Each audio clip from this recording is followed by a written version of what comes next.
السلام علیکم ورحمۃ اللہ وبرکاتہ. نحمده ونصلي على رسوله الكريم اما بعد فاعوذ باللہ من الشیطان الرجیم. بسم اللہ الرحمن الرحیم. رب اشرح لي صدری ويسر لي امری واحلل عقدۃ من لسانی یفقهوا قولی. کیا حال ہے سب کا؟ تو آپ لوگوں کا ہفتہ کیسا گزرا؟ کبھی آپ کو احساس ہوا کہ آپ بہت نعمت میں ہیں؟ ہر وقت ہوتا ہے نا. پھر جب یہ احساس ہوتا ہے کہ ہم بہت نعمت میں ہیں تو پھر کیا کرتے ہیں آپ؟ کیسے کرتے ہیں؟ کیا کرتے ہیں؟ کس کا؟ نعمت کا. مطلب نہیں، اسی نعمت کا کیا پھر کرتے ہیں؟ یعنی کہ کیا آپ جو فیلنگ ہوتی ہے اس کے بعد کرتے کیا؟ ری ایکشن کیا ہوتا ہے آپ کا؟ نفل پڑھتی ہیں؟ اچھا، آپ کیا کرتی ہیں؟ جو وقت ملا اس کا بہتر سے بہتر استعمال. الحمدللہ. کیونکہ جب کھانے کو بندے کو مل جائے، صحت اس کی اچھی ہو، سو بھی لے دن کو، بہت ہی بڑی نعمت ہے. کچھ لوگ سوچ بھی نہیں سکتے کہ، کیونکہ نیت کر لیتے ہیں کیونکہ قیلولے کا ثواب بھی ہے اور اس کا فائدہ بھی ہے، لیکن میسر نہیں. اور پھر یہ ہے کہ پکا پکایا کھانا مل جائے. کتنے لوگ ہیں جن کو پکا پکایا کھانا ملتا ہو؟ سوچئے. ہم سب اپنے گھر والوں کو ہی سوچ لیں. پیچھے آپ یہاں ہاسٹل میں ہیں، آپ کی امیاں، بہنیں، گھر والے، رشتہ دار، کیا ان کو یہ آرام میسر ہے؟ نہیں ہے نا. ہمیں اللہ نے یہ نعمت دی ہے، پھر رہنے کو چھت دی ہے، اور پھر قرآن پڑھنے کا موقع دیا ہے، اچھی کمپنی دی ہے، اور سب سے بڑھ کر یہ کہ امن دیا ہے. میں جب اس ہال میں داخل ہوتی ہوں تو میں اتنا شکر کرتی ہوں. ایک عجیب سکون کی لہر ہوتی ہے، کیونکہ مجھے یاد ہے وہ دن جب ہم کمیونٹی سینٹر میں ہوتے تھے. کمیونٹی سینٹر یہاں سے G9 میں ایک کراچی کمپنی کے پاس ایک کمیونٹی سینٹر ہے، شاید آپ لوگوں میں سے کچھ نے دیکھا ہو. اور وہ ہم کو ہر روز دھمکی دیتے تھے کہ اب آپ کا وہ ختم کر رہے ہیں، ہم کانٹریکٹ، اور چلے جائیں یہاں سے، اور آپ نے کہا تھا 1 مہینے کے لیے دے دیں. اور پتہ نہیں ہم 2-3 سال وہاں رہ لیے. اور اکثر وہ کہتے تھے، تو پھر ہم پریشان ہو جاتے تھے کہ اچھا اب ہم پھر کہاں جائیں گے، اب کیا کریں گے، اب کیا ہوگا. یعنی کہ مسلسل ایک خوف، اور ایک یہ کہ اپنی مرضی سے کچھ کر نہیں سکتے تھے، اپنی جگہ نہیں تھی. پھر اللہ نے ہم کو ٹھکانہ دیا، جگہ دی، اور پھر وہ جگہ چھوٹی پڑ گئی، پھر اللہ نے اور بڑی جگہ دی. تو یہ کتنا اس کا احسان ہے، کتنا شکر ہے. پھر جب میں کراچی میں پڑھا رہی تھی تو وہاں بھی ہمارے پاس کوئی جگہ نہیں تھی، اور ہم کبھی ایک جگہ کلاس لیتے تھے، پھر وہ کہتے تھے کہ اب یہ ہال کسی اور نے بک کرا لیا ہے، فلاں تاریخ کو آپ کو ہال نہیں ملے گا. پھر ہم سب اسٹوڈنٹس کو بتاتے تھے، پھر کہیں اور چل پڑتے تھے، پھر کوئی اور ہال بک کراتے، پھر وہاں جاتے، پھر کبھی کچھ کرتے کبھی کچھ کرتے. کتنے ہی پارے گزر گئے تھے جب ہمیں بیٹھنے کی جگہ ملی، اپنی جگہ ملی. اور اس میں یہ تھا کہ ہم جس طرح آپ فلور پہ بیٹھے نا، تو یہ چاروں طرف کوئی دیوار نہیں تھی، پلر تھے، ٹینٹس تھے، جی ٹینٹ لگے ہوئے تھے. اور وہ 7th فلور تھا کراچی میں، بہت اونچا. 7th ہی تھا نا، 7th فلور تھا. اور ایک عجیب سا خوف تھا کہ کوئی بچہ نہ ادھر سے نکل کے ادھر چلا جائے یا کچھ بھی. خود سوچے اتنی اوپر چھت پہ آپ ٹینٹ لگا کے بیٹھ جائیں تو خوف. اور پھر یہ کہ 120 سیڑھیاں تھیں، کوئی لفٹ نہیں تھی، تو ہم سب کو سیڑھیوں پہ چڑھنا پڑتا تھا، اور ہم چڑھتے تھے. ابھی تو تھوڑی ساری سیڑھیاں ہیں اور اوپر سے نیچے آنا پڑتا ہے، تو بعض اوقات بچیاں کہتی ہیں کہ اتنا ہمیں چڑھنا پڑتا ہے، اور کہاں ہاسٹل بنا دیا. اور تو میں سمجھتی ہوں آپ لوگ بہت خوش قسمت ہیں. اللہ نے آپ کو جوانی دی ہے، صحت دی ہے، کھانے کو دیا ہے، پکا پکایا کھانے کو ملتا ہے. کوئی بچوں کی پریشانی نہیں کہ چھوٹے چھوٹے بچے ہوں اور وہ آپ کے پاؤں پکڑتے ہوں اور وہ آپ سے مطالبے کرتے ہوں. کسی اور کا کوئی دباؤ نہیں ہے آپ پر. تو اس وقت سے بھرپور فائدہ اٹھائیں، میکسیمم. اور شکر سے رویا بھی کریں. اللہ کے سامنے، اور پھر اللہ سے باتیں کیا کریں اور دعائیں کیا کریں کہ یا اللہ تو یہ نعمتیں ہم سے چھیننا نہیں، کیونکہ فقر جو ہوتا ہے نا وہ کفر تک پہنچا دیتا ہے انسان کو. جو بھوک ہوتی ہے انسان اپنا ایمان دین بیچ ڈالتا ہے. اور اللہ کا یہ وعدہ ہے جو شکر کرے گا میں اس کو اور زیادہ نعمتیں دوں گا، اور جو ناشکری کرے گا اس کو سزا دوں گا. تو کبھی ہو ہی جاتا ہے، کہیں بھی انسان رہتا ہے شکوے شکایت ہو جاتے ہیں، وہ اونچ نیچ ہو جاتی ہے. کبھی کھانے میں نمک زیادہ ہو سکتا ہے، یا کبھی مرچیں زیادہ ہو سکتی ہیں، یا کبھی مجھے نہیں پتا کیونکہ میں نے آج تک رکھا نہیں نہ دیکھا ہے، میں نیچے اتر ہی نہیں پائی، لیکن میں ہاسٹل میں رہی ضرور ہوں اس لیے مجھے اندازہ ہے کمی بیشی ہو جاتی. تو اس وقت ہمارا ریئیکشن برا نہیں ہونا چاہیے. اس وقت یہ شکر کرنا چاہیے کہ اللہ اتنے دن تو نے اتنا اچھا کھلایا، آج تو نے میرا امتحان لیا، کوئی بات نہیں، میں اپنے منہ سے ایسا لفظ نہیں نکالوں گی کہ جس سے تو ناراض ہو. اور اگر بھول کے نکل جائے تو رو کے معافی مانگا کرے. انسان ہے نا، سلپ ہو جاتی ہیں باتیں منہ سے، تو رو کے معافی مانگا کرے کہ اللہ اس کے بعد نہیں. تو انشاءاللہ آپ دیکھیں گے کہ اللہ تعالیٰ آپ کو زندگی بھر نیکی کے اور زیادہ مواقع دے گا اور زیادہ. مجھے اچھی طرح یاد ہے جب میں یونیورسٹی میں پڑھتی تھی اور میں بہن بھائیوں میں بڑی تھی، اور ہم 12 بہن بھائی تھے. الحمدللہ اللہ نے میرے والد کو اتنا دیا تھا کہ وہ سب کی کفالت کر لیتے تھے. لیکن یقین کریں کہ جب مہینے کے پیسے مجھے پہنچتے تو اس زمانے میں 150 روپیہ آتا تھا مہینے کا، مجھے وہ بہت کافی ہو جاتا تھا، جس میں سے جیسے 100 روپے شاید میس کا تھا یا 120 تھے، مجھے بھی یاد نہیں.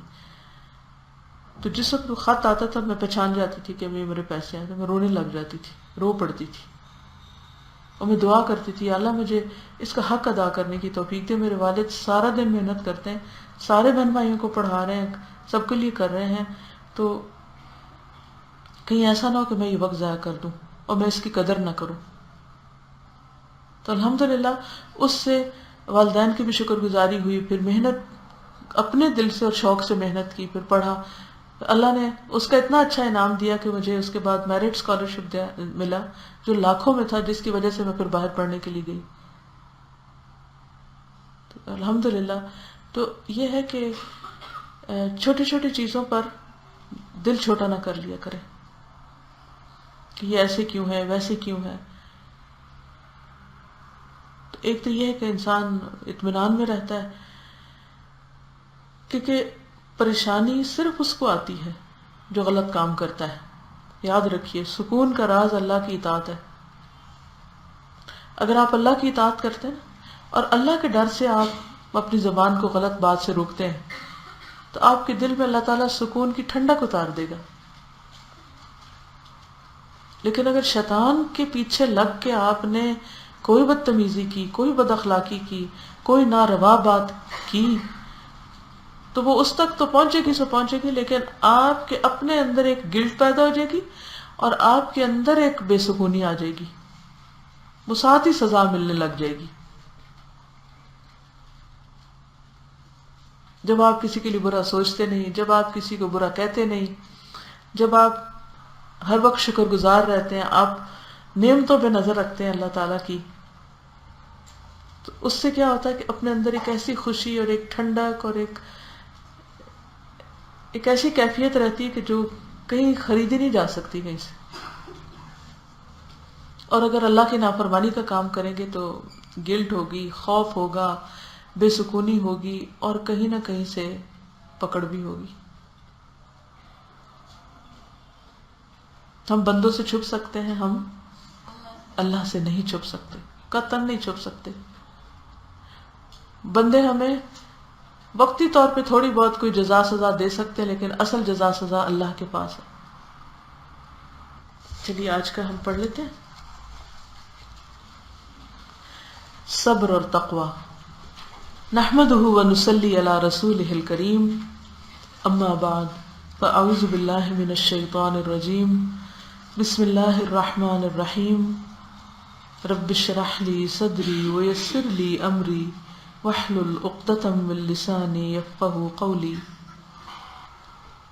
صبر اور تقوی. قرآن میں ارشاد ہوا ہے کہ اس دنیا کی ہر چیز ہم نے جوڑا جوڑا پیدا کی ہے. الذاریات فطرت کا ایک آفاقی اصول ہے، یعنی جو پوری کائنات میں ہے. آفاق کس کو کہتے ہیں؟ جو باؤنڈری سے باہر ہے زمین و آسمان کی. نہیں جی، عالمگیر، یعنی عالمگیر اصول ہے. یہاں جب بھی کوئی واقعہ رونما ہوتا ہے وہ دو چیزوں کے تعامل سے رونما ہوتا ہے. یعنی دو چیزیں جب باہم ملتی ہیں تو تیسری چیز وجود میں آتی. یہ ایک عالمگیر اصول ہے. تالی کیسے بجتی؟ تو یہ ایک ہاتھ نے دوسرے کے ساتھ کیا کیا؟ تعامل کیا، یعنی تعاون کیا، اور پھر تالی بجی. مثلاً آپ نے شیشہ کاٹنا ہے تو کیا کریں گے؟ اس کے لیے خالی شیشہ نہیں کافی، 100 بھی چاہیے. اب آپ اس پر غور کریں گے، یہ آپ کا ہوم ورک ہے. مثلاً کوئی پودا ہوگا ہے، خالی بیج کہیں رکھ دے تو اگے گا؟ اس کے ساتھ اور چیزیں ملیں گی نا. یعنی کم از کم 2 چیزیں ہوتی ہیں، 2 سے زیادہ بھی ہوتی ہیں، پھر ٹیم بھی بن جاتی ہے جو مل کے ایک چیز کو پروان چڑھاتی. کوئی بھی چیز تنہا اس دنیا میں کوئی واقعہ یا نتیجہ ظاہر نہیں کر سکتی. اس لیے میں چھوڑ دیجئے کہ میں ہی سب کچھ، اور میں نے کیا، اور میں کر رہی ہوں، اور میں کروں گی، اور میں اور میں اور میں سے کچھ نہیں ہوتا جب تک دوسرے لوگوں کا ساتھ تعاون نہ ہو. اور عموماً ہمارے اندر تکبر کب آتا ہے؟ جب ہم میں پہ بہت فوکس کرتے ہیں. اس اصول کا تعلق اجتماعی زندگی سے بھی ہے. اسی کو ایک پرانی مثل میں اس طرح بیان کیا گیا ہے کہ تالی ایک ہاتھ سے نہیں بجتی. ایک آدمی اپنا ہاتھ فضا میں ہلاتا رہے تو اسے تالی نہیں بجے گی. تالی بجنے کے لیے ضروری ہے کہ دوسرا ہاتھ اس سے ٹکرائے. جب تک دوسرا ہاتھ نہ اٹھے تالی کا بجنا بھی رکا رہے گا. قرآن سے معلوم ہوتا ہے کہ مخالف کی ضرر رسانی کا معاملہ بھی یہی ہے. مخالف کی ضرر رسانی، نقصان دینا کا ارادہ اس وقت کامیاب ہوتا ہے جبکہ فریق ثانی بھی اپنی نادانی یا سادہ لوحی سے اس کے ساتھ تعاون کا معاملہ کر بیٹھے. عام طور پر لوگوں کی شکایت ہوتی ہے نا، فلاں نے میرے ساتھ یہ برا کیا، اس نے میرے ساتھ ایسا کیا، اس نے ایسا کیا. کوئی اپنی بہن کے خلاف شکایت لے کے بیٹھے ہو، کوئی اپنے شوہر کے خلاف، کوئی بیوی کے خلاف ہے، کوئی کسی کے ہے نا یہ معاملہ. لیکن بات یہ ہے کہ تالی 2 ہاتھ سے بجتی ہے. دوسرا آپ کو نقصان نہیں دے سکتا جب تک کہ آپ اس کو ٹریگر نہ کریں، آپ اس کو اکسائیں نہیں، آپ اس کے ساتھ اس کو موقع نہ دیں. کہتے ہیں اپنی عزت اپنے ہاتھ میں ہوتی.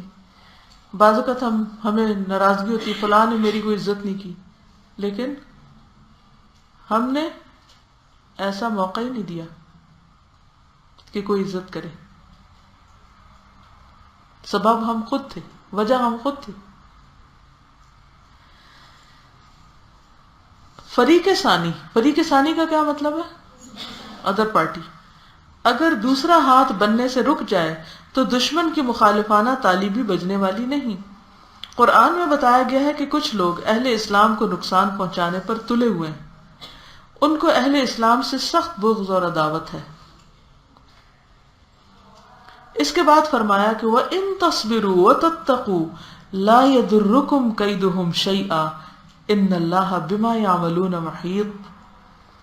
اور اگر تم صبر کرو اور تقوی کی روش اختیار کرو تو ان کی کوئی تدبیر تم کو کچھ بھی نقصان نہ پہنچائے گی. جو کچھ وہ کر رہے ہیں سب اللہ کے بس میں ہے. اس آیت کی تشریح اس طرح کی جا سکتی ہے کہ دشمن کی سازش صرف 50% کی حد تک کارگر ہے، 50%.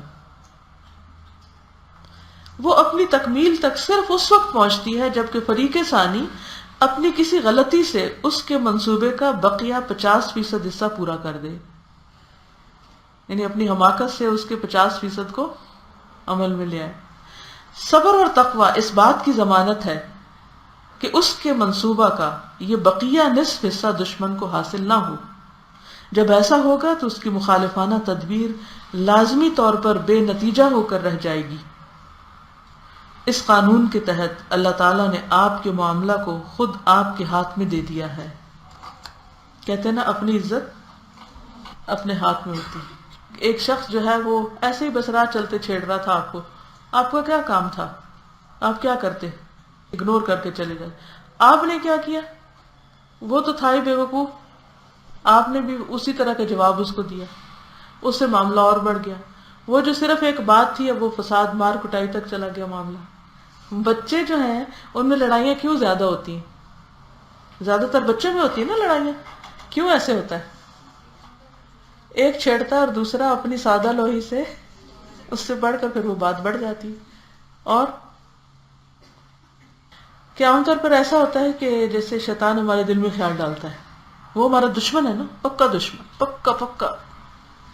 اور اس کا ہر وقت کام یہ کہ کچھ نہ کچھ وہ جو ہماری امی کہتی تتانی لگائے رکھتا ہے. تتانی کا مطلب پتا ہے؟ آگ کبھی جلائی لکڑیوں کی؟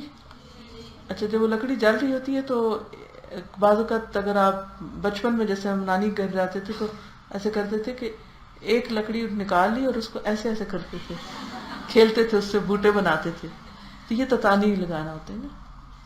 اب وہ ہوتا ہے کہ کھیلتے کھیلتے کسی کو لگ گئی اور وہ جل گیا یا اس کا ٹکڑا اڑ کے کہیں جا پڑا. تو وہ ہر وقت وہ ہمارے ساتھ کھیلتا ہے. He plays with us. کیسے کھیلتا ہے؟ ادھر سے آتا ہے خیال برا ڈالتا ہے، پھر ادھر سے آتا ہے، پھر کیونکہ اس نے کہا تھا نا کہ میں آگے سے بھی آؤں گا، پیچھے سے بھی آؤں گا، دائیں سے بھی آؤں گا، بائیں سے بھی آؤں گا.